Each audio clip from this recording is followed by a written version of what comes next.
আসসালামু আলাইকুম। এসএসসি 2025 আজকের ভিডিওটি আমাদের হচ্ছে জীববিজ্ঞান সাজেশন 100% কমন এবং কিভাবে আমরা জীববিজ্ঞানে A+ পাবো সে বিষয়ে আমরা আলোচনা করব। A+ পেতে গেলে আমাদের কোন কোন বিষয়গুলোর প্রতি ফোকাস বেশি করে করতে হবে সে বিষয়গুলো আমরা উল্লেখ করব। সো শুরু থেকে শেষ পর্যন্ত ভিডিওটি দেখতে থাকো। আর ভিডিওটি সকল বোর্ডের জন্য, যে কোনো বোর্ডের জন্যই। তাহলে এসএসসি 2025 100% সাজেশন, আমাদের বিষয় হচ্ছে জীববিজ্ঞান। আমাদের অধ্যায় আছে, মোট অধ্যায় আছে আমাদের 14টা অধ্যায়, তোমরা জানো 14টা অধ্যায় আছে এবং আমাদের এখান থেকে জীববিজ্ঞানের অ্যান্সার করতে হয়। সৃজনশীল অ্যান্সার দিতে হয় 5টি সৃজনশীল, 8টি সৃজনশীল থাকে, এর ভিতরে আমরা 5টি সৃজনশীলের অ্যান্সার করব। 5টাতে আমাদের 50, প্র্যাকটিক্যাল থাকবে 25 এবং এমসিকিউ থাকবে 25। এই হচ্ছে আমাদের 100 মার্ক। তো আমরা A+ কীভাবে পাবো, সহজে A+ কীভাবে পাওয়া যায় জীববিজ্ঞানে, এই বিষয়ে আমরা ভিডিওর শেষের দিকে কথা বলবো। এখন আমরা সাজেশনটি দেখি। আমাদের প্রথম অধ্যায় আছে জীবন পাঠ। তোমরা জানো এই জীবন পাঠ বেশি গুরুত্বপূর্ণ না, এটা আমাদের লাগবে না। দ্বিতীয় অধ্যায় হচ্ছে জীব, কোষ ও টিস্যু, এটা 100% আসবে সকল বোর্ডের জন্য। তৃতীয় অধ্যায় হচ্ছে কোষ বিভাজন, এটা আমাদের লাগবে না। চতুর্থ অধ্যায় হচ্ছে জীবনী শক্তি, এটা 100% আসবে। তোমরা অবশ্যই বই বের করে অবশ্যই অধ্যায়গুলো দাগিয়ে নাও। পঞ্চম অধ্যায় খাদ্য, শক্তি এবং পরিপাক, এটা 100% আসবে আমাদের। এরপর আমাদের ষষ্ঠ অধ্যায় জীবের পরিবহন, এটি 99%। এরপর সপ্তম অধ্যায় গ্যাসীয় বিনিময়, এটা লাগবে না, এটা পড়ার লাগবে না। অষ্টম অধ্যায় রেশন প্রক্রিয়া। নবম অধ্যায় আমাদের পড়তে হবে না। দশম অধ্যায় পড়তে হবে না। একাদশ অধ্যায় 100% আসবে জীবের প্রজনন, এবং দ্বাদশ অধ্যায় হচ্ছে জীবের বংশগতি ও বিবর্তন, এটা লাগবে না। এবং 13 অধ্যায় হচ্ছে জীবের পরিবেশ, এটা 99%। এরপর হচ্ছে 14 অধ্যায় হচ্ছে জীব প্রযুক্তি, এটাও 99%। এখন আমি শুরুতে বলছিলাম কিভাবে আমরা A+ পাবো। তোমরা সহজে একটু স্ক্রিনশট নিয়ে নিতে জন্য পারো, এই কারণে আমি একটু করতেছি।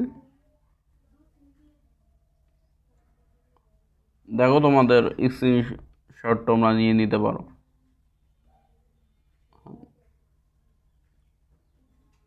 এখন আমরা আলোচনা করব। তোমরা দেখো তোমাদের অ্যান্সার করতে হয় কিন্তু 5টির মধ্যে 100% যেগুলো আছে এখান থেকে অবশ্যই সৃজনশীল আসবে। তাহলে 100% কয়টা হলো? একটা, যা হচ্ছে দ্বিতীয় অধ্যায়। এরপর হচ্ছে চতুর্থ অধ্যায় 2টা। এরপর হচ্ছে আমাদের একাদশ অধ্যায় 3টা। এরপর হচ্ছে পঞ্চম অধ্যায়। এখান থেকে আমরা 4টে অনায়াসে কমন পাবো। এরপর 99 যেগুলো আছে এগুলো অধ্যায় থেকে একটা তোমরা কমন পাবা। তাহলে এই হচ্ছে 5টা আমরা 100% কমন পাবো। এগুলো পড়ানোর পরে তোমাদের হাতের সময় থেকে অবশ্যই তুমি বাকি অধ্যায়গুলো দেখে নিতে পারো। এখন যে বিষয়টা আমরা আলোচনা করব, কিভাবে আমরা A+ পাবো। তোমরা জানো A+ কিন্তু কত মার্কে হয়? A+ হয় 80 মার্কে। 80 মার্কে আমরা সহজে কিন্তু A+ পাইতে পারি। তাহলে মার্ক আমাদের কত? মার্ক আমাদের 80।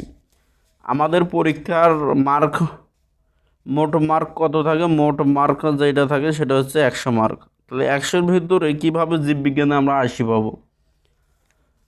আমরা জানি আমাদের রিটেন যা আছে, এই রিটেনে থাকে হচ্ছে 50।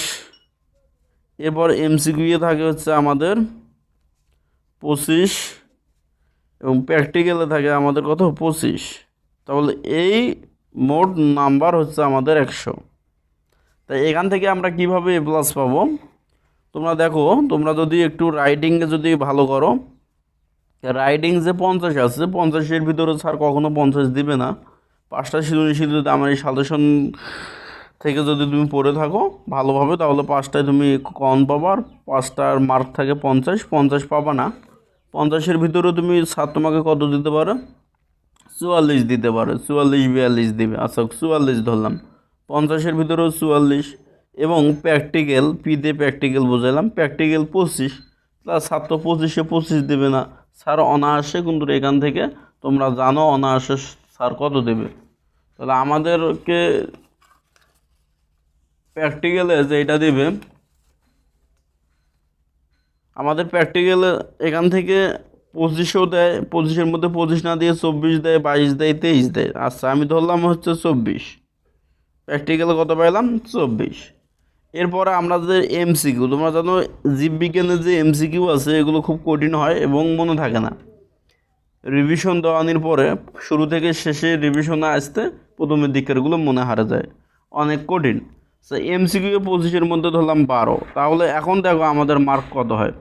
তুমি এখন হিসাব করে দেখো, মার্ক কিন্তু আমাদের কিন্তু এখন 80 আসছে। তাহলে এ প্লাস পাইতে গেলে কী করতে হয়, 80 মার্ক তুলতে হয়। তাহলে 80 মার্ক তোলানি সহজে আমরা তুলতে পারি।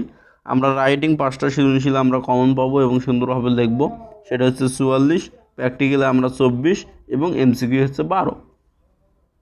তাহলে এখান থেকে আমরা 80 মার্ক সহজে এ প্লাস পাইতে পারি। তোমরা এই সিস্টেমে অবশ্যই পড়বা, তাহলে এ প্লাস পাবা। অবশ্যই তোমাকে জীববিজ্ঞানে এ প্লাস পাইতে হলে সৃজনশীল ভালো করতে হবে, ক খ গ ঘ এই চারোটায় তোমাকে কমন পাইতে হবে এবং ভালোভাবে লিখতে হবে। তোমরা জানো জীববিজ্ঞানে কখনো বানিয়ে লেখার কোনো সুযোগ নেই, এগুলো অবশ্যই তোমাকে পড়তে হবে, ভালো পড়তে হবে। এখন অনেকেই বলবা শেষ মুহূর্তে আমরা বুঝতে পারছি না কোন কোন টপিকগুলো পড়তে হবে। তাই কোন কোন টপিকগুলো পড়তে হবে তোমরা যদি এটা চাও তাহলে অবশ্যই কমেন্টে জানিয়ে দেবা। তো আজকের ভিডিওটি এই পর্যন্তই। আসসালামু আলাইকুম।